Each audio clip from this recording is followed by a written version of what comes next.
Sur Europe 1, on a le grand plaisir d'accueillir Henri Guénaud. Bonsoir Henri Guénaud. Merci d'être avec nous. Est-ce que nous sommes en pleine crise? Est-ce que le chaos nous attend? Les cavaliers de l'apocalypse sont-ils en train de fondre sur la France, à votre avis, avec cette motion de censure pour demain? Alors d'abord, je pense que cette situation, depuis déjà plusieurs mois, a été gérée psychologiquement de la pire façon qui soit. C'est-à-dire qu'on a dramatisé, on a tout dramatisé. Mais qui a dramatisé? Mais tout le monde. Tout le monde. Tout le monde. Le gouvernement, c'est très, très, très, très grave. Les experts sur les plateaux, les éditorialistes, nous les commentateurs, mais enfin, certains. Merci. En tout cas, qui des noms. Voilà. Allez-y. Voilà, on a eu droit, la majorité, l'opposition, le centre, l'extrême gauche, tout le monde. Voilà. Tout le monde a dit c'est très très grave, c'est dramatique. Et ça continue. C'est-à-dire, on fait à la fois la politique de la peur, la politique il n'y a qu'une politique possible et en dehors de ça, c'est ça ou le chaos. Voilà. On entend ça depuis 40 ans, hein, c'est pas nouveau. D'ailleurs, c'est normal puisqu'en plus on a réfléchi et pensé comme on le fait depuis 40 ans, à part quelques parenthèses dans notre vie politique. Non, mais je pense qu'on n'a pas raisonné comme ça sous Nicolas Sarkozy.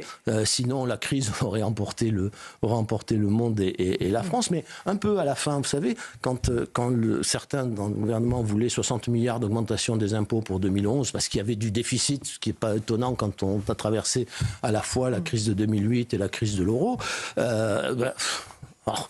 Sarkozy a résisté, il a fini par ne faire que 30 milliards, et puis Hollande en arrivant a fait 30 milliards. Ça nous a retardé la sortie de la crise de 2 à 3 ans, ce qui nous a coûté infiniment plus cher que les 60 milliards d'impôts avaient pu rapporter au budget. Mais c'est exactement la même chose. On est dans le même cas de figure, Henri Guénaud? On est dans le même cas de figure, à la fois...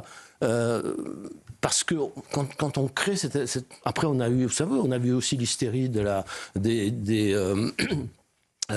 triple A à la fin du... Ah oui, les agents de notation qui allaient nous dégrader. L'apocalypse, tout allait s'effondrer. Donc là, on a fait pareil. Simplement, ça a deux conséquences. C'est que, ça peut...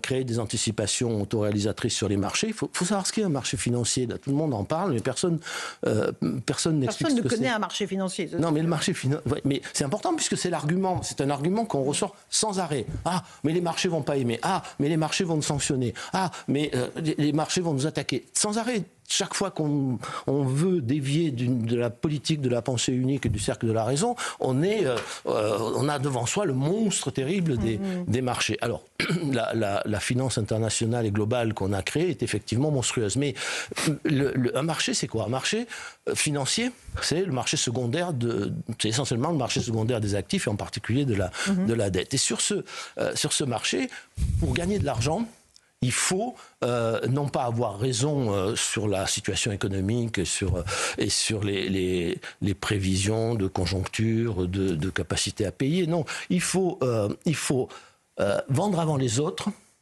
ou acheter avant les autres. Voilà, c'est la seule chose. Donc la seule chose qui compte pour chacun des acteurs du marché, c'est d'essayer de savoir ce que les autres vont faire quand une information arrive sur le marché. Qu'elle soit vraie ou qu'elle soit fausse, ça n'a aucune importance.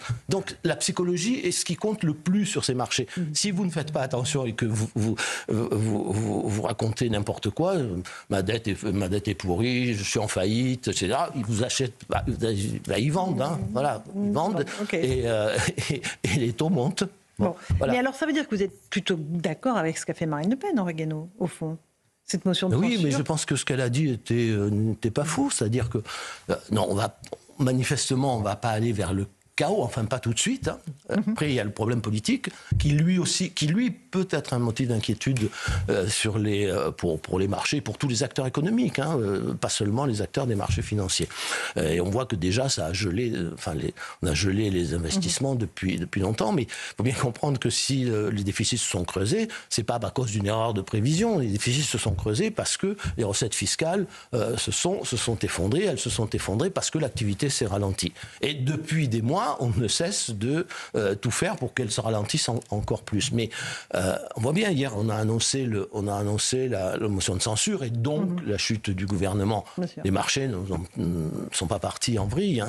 Voilà, il y a eu Ils sont très calmes, oui, bien sûr. Voilà. Mais bon, donc on va attendre la nomination d'un nouveau Premier ministre. Comme pour les marchés d'obligations. D'abord, beaucoup de choses étaient déjà anticipées sur les marchés.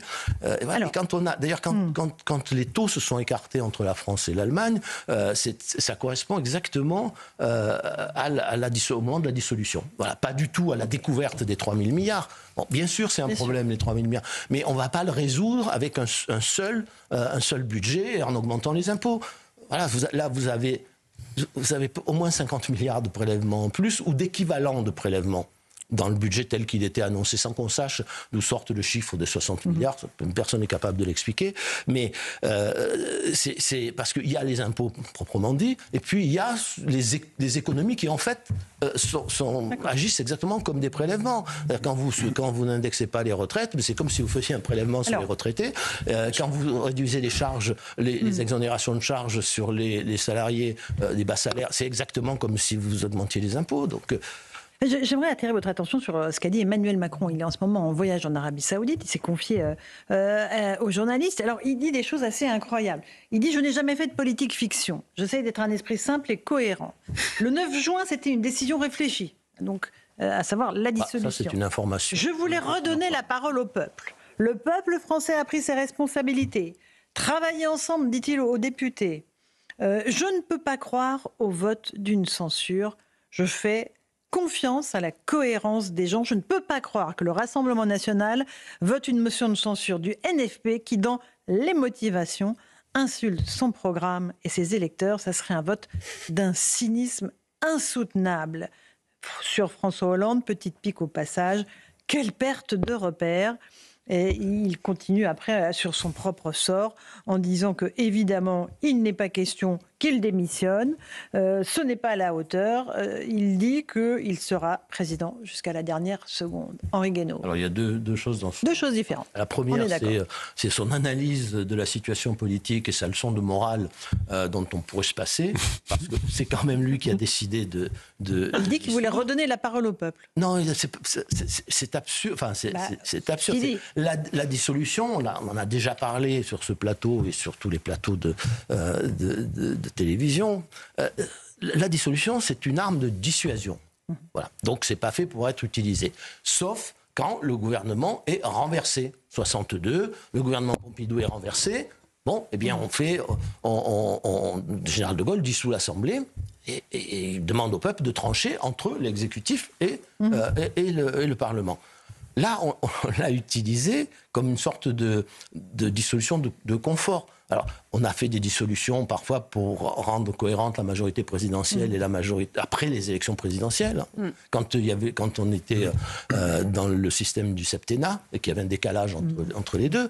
Mais sinon, la seule dissolution qui ressemble à celle-là, c'est celle de 97 qui a coûté 50 cohabitations à Jacques Chirac. Voilà. Non, et qui était aussi absurde. Voilà. Et là, elle est d'autant plus absurde qu'elle se situe dans un moment où la société est extraordinairement fracturée. Vous savez, c'est pas les acteurs politiques qui ont cru que tout allait se passer dans l'hémicycle se sont trompés. Ils étaient aveugles. Une partie de la vie politique se passe dans l'hémicycle et puis une autre partie, elle se passe chez les électeurs. Elle se passe chez les gens, dans leur tête. Et on m'a demandé déjà si Marine Le Pen avait eu raison, pas raison, si c'était bien ou pas bien. Est-ce qu'elle avait le choix quand ses électeurs voulaient sanctionner le gouvernement parce qu'ils venaient de comprendre qu'ils allaient tous payer. Voilà, donc, et qu'ils en ont marre de payer, et puis ils en ont marre de souffrir aussi. On ne sort pas des 30 Glorieuses, on n'est pas en 1958 où on a 20 ans de prospérité, de reconstruction et d'augmentation du pouvoir d'achat. C'est pas la censure qui va changer leur vie, Henri Guénaud. Pardon, mais la censure ne change pas leur vie. Et par ailleurs, c'est d'abord et avant tout pour des raisons politiques, plus que pour des raisons de fond que la censure a eu lieu. Non, mais vous appelez des raisons politiques, ce sont des raisons de fond. Les raisons de fond, c'est que la base populaire de classe moyenne inférieure de Madame Le Pen, qui est son noyau dur, réclamait... réclamer cette censure. Henri Guénaud, je suis d'accord avec vous, mais quand les gens disent... Mais je vois, il y a eu beaucoup de micro-trottoirs, on a entendu beaucoup de gens, mais quand les gens disent on veut la censure, ils imaginent la plupart du temps que le gouvernement va tomber, ça c'est factuel, et que Marine Le Pen va succéder à Michel Barnier. C'est ça que pensent les gens. Sauf que dans la réalité, c'est pas ce qui se produit. Et pareil. Alors, laissez juste répondre Henri Guénaud. Tous les raisonnements que vous voulez, mais ça, c'est ce que vous pensez. Non, c'est ce qu'on entend. De la façon, je vous assure. De la façon dont. Non, pas du tout. C'est ce qu'on entend. Mais la vérité, c'est que l'erreur du gouvernement a été de se prendre trop au sérieux et d'être trop ambitieux. Voilà. Il n'était là, je vous répète sans arrêt, mais il n'était là que pour assurer la continuité de l'État, ce qui est une tâche dans les conditions, qui ont été créées par la dissolution et l'élection législative, était une tâche déjà immense. Voilà. Et donc, c'était pas la peine de s'accrocher à un budget qui, de toute façon, ne résoudra absolument pas les problèmes qu'il prétend résoudre. Bien sûr. Voilà. Je suis d'accord. Donc il fallait négocier. Il fallait même négocier avant de présenter le budget. Il n'y a pas de choix. Mais je suis d'accord avec vous. Je pense que la plus grave erreur de Michel Barnier, c'est de ne pas avoir considéré Marine Le Pen et d'avoir considéré qu'elle bluffait. Et donc, il ne l'a pas prise au sérieux. Mais par ailleurs, avec un gouvernement comme un autre. Ce qui n'était pas le cas. Exactement. Qui ne pouvait pas être le cas. Et quand Emmanuel Macron dit, Henri Guénaud, je ne peux pas croire à la motion de censure, qu'est-ce qu'il veut dire On verra bien. Il fait semblant, il est déjà en train de chercher le nom du prochain Premier ministre. Alors, il ne peut pas y croire. C'est peut-être qu'il ne peut pas y croire, mais j'ai bien l'impression que ça va arriver. Ça va arriver, oui. Donc, il peut toujours dire je ne peux pas y croire. Mais il y a chez cet homme parfois une forme de déni de réalité qui s'affirme d'année en année de plus en plus fortement. Mais quand il dit qu'il sera président jusqu'à la dernière seconde, il dit c'est un fantasme, l'appel à la démission, un fantasme de la gauche, dit-il, et d'un certain nombre de personnes. Il dit je serai président jusqu'à la dernière seconde. Ça, c'est le deuxième volet. Qu'il ait l'intention de tenir jusqu'au bout, je n'en doute pas un seul instant. Bon. Qu'il puisse tenir jusqu'au bout, je n'en sais rien. Personne ici n'en sait rien. Parce que la pression peut devenir effectivement extrêmement forte et intenable. Voilà. Mais personne n'en sait rien aujourd'hui. Je veux dire que le président de la République... Enfin, moi, je trouve cette prise de position, je resterai jusqu'où personne ne lui a demandé s'il resterait ou pas jusqu'au bout. Enfin, je veux dire, il n'a pas commenté ce genre de choses, enfin, ce genre de positionnement. Il est président de la République, il restera jusqu'à ce qu'il ne puisse plus rester. Voilà, mais s'il s'en va, moi je ne suis pas du tout favorable, malgré toutes les critiques que je peux adresser au président de la République et à sa politique, je ne suis pas du tout favorable à ce qu'il s'en aille. Parce que s'il s'en va, ça en est terminé de la Ve République. Exactement. Voilà, c'est-à-dire que... Alors, excusez-moi, le général de Gaulle n'est pas parti en 62 après la motion de censure. Il n'est pas parti en 62 parce que le général de Gaulle, il a fait un référendum, il a dissous l'Assemblée à la suite du renversement du gouvernement et que les électeurs ont ramené une majorité gaulliste qu'ils n'avaient pas auparavant et ils ont donné leur accord à la réforme de l'élection du président de la République au suffrage universel. Et sinon, il serait parti, il l'avait dit. Comme il est parti en 69, quand le référendum lui a été perdu. Je ne dis pas qu'il faut toujours partir, mais chaque fois qu'on pose une question, mais quand même, vous voyez la différence de ton. Si je suis désavoué, que je ne peux pas mener la politique, je m'en irai. Charles de Gaulle, tout le monde n'est pas obligé d'aller aussi loin que le général, mais enfin... Ouais. Et puis de l'autre côté, je resterai, quoi qu'il arrive, que vous... Jusqu'à la dernière Mais est-ce que justement, est-ce que ce qui a permis à la Ve République de trouver son équilibre, au-delà des institutions en elles-mêmes, ça n'est pas une réalité qui n'a rien d'institutionnel, mais tout de politique, à savoir la quatrième République n'avait pas de stabilité parce que les gaullistes étaient en dehors et que les communistes étaient en dehors et que ça faisait trop de Français exclus de la représentation. Donc là, moi, j'ai une divergence d'interprétation à vous, c'est-à-dire si Emmanuel Macron partait dans la mesure où il a créé ce clivage absurde des raisonnables contre les déraisonnables et finalement de ceux qui auraient légitimité pour gouverner contre tous ceux qui n'en auraient aucune, peut-être que si Emmanuel Macron partait, mais pas lui en tant que personne, mais que nous renoncions à ce clivage-là, la Ve République pourrait à l'inverse être sauvée. Non, ça, je ne crois pas. Henri Guénaud. En réintégrant le Rassemblement national et les Insoumis. Je pense que là, d'abord, ils sont intégrés sur le Parlement. Regardez, oui, c'est eux qui font et défont les gouvernements, donc ils sont dedans. Il n'y a pas de problème. Ce qu'il y a de semblable, la similitude avec la quatrième, c'était les apparentements sous la quatrième, où le bloc central faisait passer des accords qui leur permettaient de se maintenir au pouvoir en laissant effectivement effectivement les gaullistes et les communistes de côté, qui ne pouvaient pas faire une majorité ensemble pour s'opposer à eux. Mais sinon, le président de la République, c'est la clé de voûte de nos institutions. Et il ne reste quasiment que ça. Hein. Et s'il part sous la pression, c'est le 16 mai 1877. MacMahon, vous savez, quand Gambetta dit le président de la République doit se soumettre ou se démettre. Et il s'est soumis. Et après, il n'y a plus eu de président. Enfin, le président de la République a inauguré les chrysanthèmes. Je pense que mais ça vient après une longue suite d'interprétations faussées de la fonction qu'occupe le président de la République. Voilà, c'est-à-dire que la Ve République, elle donne beaucoup d'outils à l'exécutif, mais il ne faut pas en abuser, il faut se mettre des limites. Le général de Gaulle s'en mettait, ses successeurs aussi. Enfin, je veux dire, Mitterrand, quand tout le monde quand il y a une manifestation monstre contre l'école libre, il désavoue son gouvernement. Voilà. Hein, Chirac, quand les grèves de 95, il finit par faire plier Juppé sur une partie de son programme. Bon, il l'a fait aussi sur le CPE. Il y a un moment où voilà, il faut.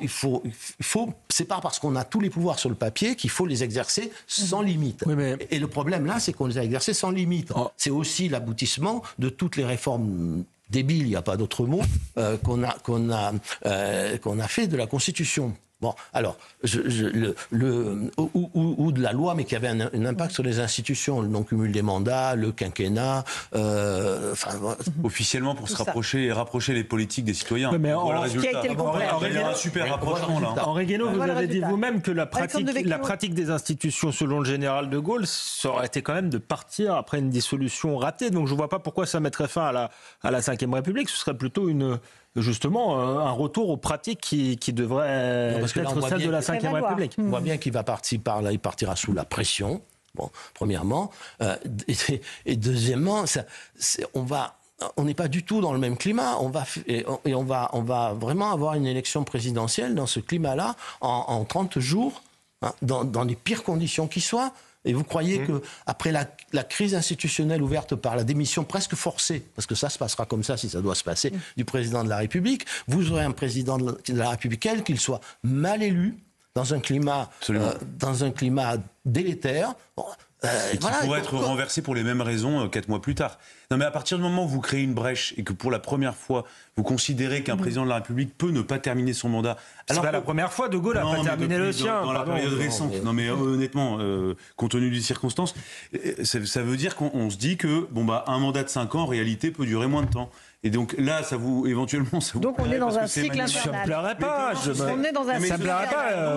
Alors, le général de Gaulle est parti de son plein gré. Il l'avait annoncé. C'était sa façon, sa manière de gérer sa relation avec le peuple. Là, s'il part, ce sera sous la pression. Voilà. Donc, ça n'a rien à voir. Ça n'a rien à voir pour les institutions. Et là, Henri Guénaud, il faut qu'il aille vite pour nommer un remplaçant à Michel Barnier. Là, on est dans une crise de régime. Il aille vite, mais je crains que ça soit compliqué quand même. Voilà. Si c'est Sébastien Lecornu, par exemple, un de ses proches. Ministre des Armées. Vous croyez, enfin moi j'ai plus grand respect pour Sébastien Lecornu, mais en quoi a-t-il plus d'atouts que Michel Barnier? Peut-être traitera-t-il plus Marine Le Pen? Non mais c'est intéressant ce que vous dites, ça veut dire que jusqu'à une prochaine possible dissolution ou changement de l'Assemblée nationale, ce qui est arrivé à Michel Barnier se reproduira avec ses successeurs. Ça risque de se reproduire. Moi j'ai souvent dit qu'il y avait la situation créée par cette dissolution. Bon, dans le contexte qui est le nôtre, avec les fractures qui traversent la société, la radicalisation et cette torsion des institutions, à cette dissolution, il n'y a pas de solution. Voilà. Et on vient le voir et on verra dans les mois qui viennent. Il n'y a que des options. Des options plus ou moins bonnes, plus ou moins mauvaises. Il va en trouver une, je ne sais pas laquelle, et puis on verra bien. Mais franchement, je pense qu'on va rentrer dans une période d'instabilité qui ne ressemblera pas au chaos décrit par les oiseaux de mauvais augure. Voilà, parce que, je veux dire, quand on dit les gens vont payer plus d'impôts, je vous rappelle que le débat budgétaire va continuer. Même après le vote de la loi spéciale, c'est écrit dans la Constitution, il doit continuer. Et donc on aura tout à fait l'occasion, tout le monde aura l'occasion de voter l'ajustement du barème des impôts ou l'indexation des retraites. Petite question de Rachel Kahn avant de terminer. Non, c'était en fait, vous disiez qu'il ne fallait pas être alarmiste, mais on ne voit pas comment l'horizon s'éclaire non plus. Moi, je suis très très inquiet pour les institutions.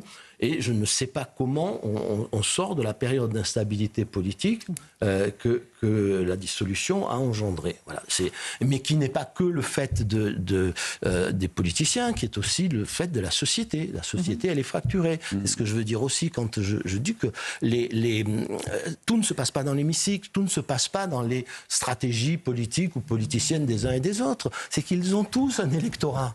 Oui. Voilà, Madame Le Pen, la gauche, la droite, tout le monde. Et donc cet électorat, il exerce une pression très, très forte. Et ce qui se passe là, c'est ce qui se passe dans toutes les démocraties parlementaires où il n'y a pas de majorité. Voilà, ça n'a rien d'exceptionnel, mais ça peut être un moment très difficile à passer. Pas pour les raisons qu'on indique, avec pas les marchés l'apocalypse.